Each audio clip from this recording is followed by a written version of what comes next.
இந்த வீடியோவில் என்ன பார்க்க போனால் கோடீஸ்வராக என்ன மாற்றிய 6 பழக்கங்களை பற்றி தான் பார்க்க போகிறோம். இதை பற்றி நான் முன்னாடியே சொல்லியிருக்கேன். சரியான 6 ஆண்டுகளுக்கு முன்பு என் தேவைகளை பூர்த்தி செய்யக்கூடிய என்னிடம் போதியமான இருக்க விட ஒரு முறை என் மகளுக்கு ஒரு சாக்லேட் வாங்கி கொடுக்க கூட என்னிடம் காசு இருந்தது, அது சூழல் இருந்தது. ஆனால் காலம் மாறிடுச்சு, என் நிலைமை மாறிடுச்சு. இன்று என்னிடம் பல சொத்துக்கள் இருக்க வெவ்வேறு இடங்களுக்கு பணம் வருது. நாட்டில் 5 முதல் 8% மக்கள் ஒருவனாக நான் இருக்கேன் என்று சொன்னால் யாராலையும் நிகர மதிப்பு 1 கோடி அல்லது அதற்கு மேல் இருக்கிறதோ அவர்களில் நானும் ஒருவனாக இருக்கிறேன். இப்போ நீங்கள் கேள்வி கேட்கலாம், எப்படி வெறும் 5-6 ஆண்டில் நான் என்னை கோடீஸ்வரனாக மாட்டிக்கொண்டேன்னு சொல்லி. அதற்கு பதில் எனக்கு பழக்கங்கள் தான். எனது பழக்கங்கள் நான் பணக்காரனானதுக்கு தான் காரணம். இன்று நான் உங்களோட அந்த 6 பழக்கங்களை பகிர்ந்து கொள்ள போகிறேன். அவை வெறும் 5 ஆண்டுகளை கோடீஸ்வரராக்குனேன்.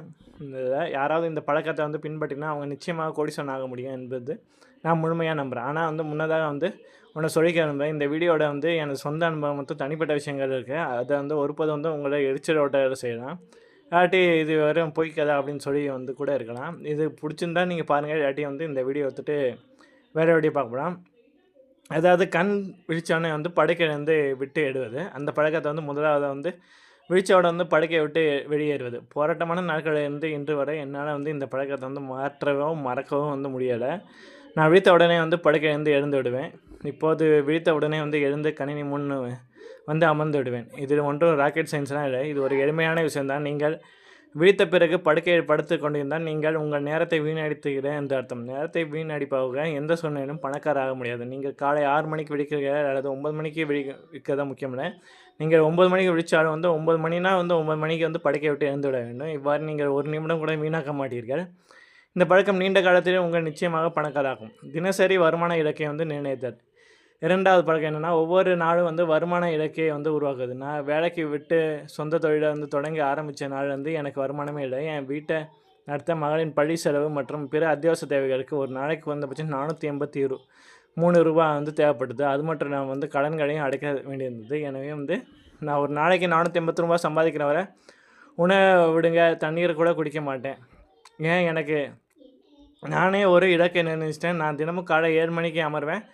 ஆரம்ப நாட்கள் பலமுறை மாலை 7 மணி, 9 மணி, நள்ளிரவு 12 மணி கூட கணினி முன் அமர்ந்திருப்பேன். வேலை நடந்து கொண்டே இருக்கும். ஆனால் வருமானம் வராது. அந்த நாட்களில் நான் பசியுடன் தாகத்துடன் தூங்குவேன். காலம் செல்ல செல்ல எனக்கு வேலை கிடைக்க தொடங்கியது. பின்னால் காலை 11 மணிக்கு அந்த பணத்தை சம்பாதி விட்டுடுறேன். அதன் பிறகு தண்ணீர், தேநீர் மற்றும் உணவு உட்கொள்ள ஆரம்பித்தேன். நான் உங்களை இப்படி தான் செய்ய வேணும்னு சொல்லலை. ஆனால் நீங்கள் 5 ஆண்டுகளை கோடீஸ்வரராக விரும்பினா உங்களுக்கு நீங்களே ஒரு தினசரி இலக்கை கொடுக்க வேண்டும். அதை முடிக்க உங்கள் முழு சக்தி கொடுக்கணும். இல்லைன்னா இலக்கை எல்லோரும் உருவாக்குவாங்க. பிறகு அதை அலட்சியப்படுத்துகிறாங்க. அவங்க ஏழையாக இருக்காங்க. அடுத்து தேவைப்பட்ட 18 மணி நேரம் கூட உழைக்க தயாராகணும். 3வது பழக்கம் தேவைப்பட்ட ஒரு நாளைக்கு 18 மணி நேரம் கூட உழைக்க தயாராக இருப்பது. இது சிறு வயதிலிருந்தே என்னிடம் இருக்க பழக்கம். எனக்கு 14 வயசு இருக்கும்போதே 15 முதல் 17 மணி நேரம் வரை உழைக்க தொடங்கிட்டேன். 19 வயசுலேருந்து ஒரு ஐடி நிறுவனத்தை அதிகாரியாக சேர்ந்தபோது கூட காலை 8 மணிலேருந்து மாலை 7 மணி வரை வேலை செஞ்சேன். பிறகு அதிக பணம் சம்பாதிக்க இரவு 8 மணி முதல் 11 மணி வரை வேறொரு வேலை செய்வேன். ஐடி மேலாளர் ஆன பிறகு பொறுப்புகள் அதிகரித்தன, நேரமும் அதிகரித்து பிறகு வேலையை விட்டு சொந்த தொழில் தொடங்கிய போது 15 16 மணி நேரம் வேலை செய்வது சாதாரணமாக இருந்தது. தேவைப்படும் போது 18 நேரமும் உழைச்சேன். பல நாட்கள் காலை 7 மணிக்கு எழுந்து குளிச்சு விட்டு வேலைக்கு அமர்ந்தால் உணவுக்காக மட்டும் எழுவேன். மீண்டும் நள்ளிரவு 2 அல்லது 3 மணி வரை வேலை செய்வேன். நான் வீட்டிலிருந்து வேலை செய்தேன். ஆனால் 20 நாட்கள் வரை என் பக்கத்து வீட்டுக்காரன் வரை என் முகத்தை கூட பார்த்துருக்க மாட்டாங்க. நான் எந்த பண்டிகைக்கும் விடுமுறை எடுத்தது கிடையாது. என் விரல்கள் தட்டச்சு டைப்ரைட்டிங் செஞ்சு வலிச்சு போகும். தூங்கும்போது காதுகளில் கீபேட் சத்தம் தான் கேட்டுக்கிட்டே இருக்கும். உழைப்பிற்கு மாற்றமே இல்லை. நீங்கள் கோடீஸ்வரராக விரும்பினா தேவைப்படும் போது 18 நேரமாக உழைக்க தயாராக இல்லை என்றால் உலகின் எந்த பணக்காரனும் உங்களுக்கு உதவ முடியாது. எலன் மஸ்க்கு, மார்க் சுகன்பர்க் எல்லாம் போன்ற அனைவரும் தங்கள் அலுவலக படுத்து உறங்கி தூங்கிட்டு இருக்காங்க. அடுத்து சிக்கனமாக இருப்பது மற்றும் முதலீடு செய்வது. 4வது பழக்கம் கஞ்சமாக இருப்பது, கடனை அடைப்பது, சேமிப்பது மற்றும் அந்த பணத்தை முதலீடு செய்வது.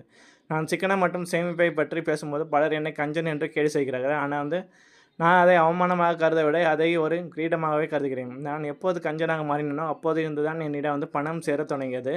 அது மூலமே 8 லட்சம் அதிகமாக கடனை என்னால் அடைக்க முடிந்தது. இன்று நான் அவ்வளவு கஞ்சன் இல்லை. ஆனால் இப்போது பணத்தை செலவழிப்பது மிகவும் கவனமாக இருக்கிறேன். தேவையற்ற இடங்களில் ₹1 கூட செலவிட மாட்டேன். நீங்கள் பணக்காராக விரும்பினால் உங்கள் சேமிப்பை பெரிதாக்க வேண்டும் மற்றும் பணத்தை முதலீடு செய்ய வேண்டும். அடுத்து 5வது பழக்கம் கடன் வாங்காத பழக்கம். கடன் வாங்காமல் இருப்பது. நான் கடன் எதையும் வாங்கவில்லை என்று சொல்லவில்லை. ஆனால் எனக்கு பணம் சம்பாதிக்கும் உதவும் பொருட்கள் மட்டுமே. வேறு வழி இல்லாத போது கடன் வாங்குவேன். அதே தவிர துணிகள், ரேஷன் பொருட்கள் அல்லது ஆடம்பர பொருட்கள் ஒருபோதும் கடனை வாங்க மாட்டேன். நான் என் மனைவியும் வெறும் ரொட்டியுடன் உப்பும் எண்ணெயும் மட்டும் சேர்த்து சாப்பிட்ட நாட்களும் வந்து நிறையா இருக்குது. ஆனால் வந்து கடன் வாங்கக்கூடாது என்பதில் வந்து உறுதியாக வந்து இருந்தோம். அந்த பழக்கம் எங்களுக்கு வந்து ஒரு ஆற்றலை வந்து கொடுத்தது. எனவே வந்து தவிர்க்க முடியாத சூழலை தவிர மற்ற நேரங்களில் வந்து கடன் வாங்க மாட்டோம். அடுத்து வந்து பணத்திற்காக வேலை செய்கிறது. 6வது வந்து கடைசி பழக்கம் வந்து பணத்துக்காக வேலை செய்கிறது. பெரும்பாலான மக்கள் வந்து பணத்தை பற்றி பேசுவதை வந்து பாவம்னு வந்து நினைக்கிறாங்க. ஆனால் வந்து அவங்க வந்து பேஷன் பற்றி பேச விரும்புகிறாங்க. எனவே வந்து எழுதுவது பிடிக்கும். நான் புத்தகத்தை எழுதிட்டுருக்கேன். ஆனால் வந்து என் தொழில் எதுவோ அதை நான் பணத்துக்காகவே வந்து செஞ்சேன். சில வேலைகளை செய்ய மற்றவர் தயங்கும்போது நான் அதை வந்து ஏற்று செய்தேன். அந்த வேலைகளை பற்றி நீங்கள் அறிந்திருந்தால் ஒரு வேளை என்னை அவமானப்படுத்தலாம். ஆனால் வந்து நான் வெட்கப்படவில்லை. ஏன்னா வந்து அந்த வேலையை வந்து நேர்மையாகவும் பணத்திற்காகவும் செஞ்சேன். முதலில் பணத்துக்காக வேலை செஞ்சேன். பிறகு வந்து பேஷனாக வந்து அது மாறிடுச்சு. இந்த வீடியோ பிடிச்சிருந்தா லைக் பண்ணுங்கள், ஷேர் பண்ணுங்கள். மறக்காமல் உங்கள் கமெண்ட்டை வந்து கமெண்ட் பண்ணுங்கள். நன்றி.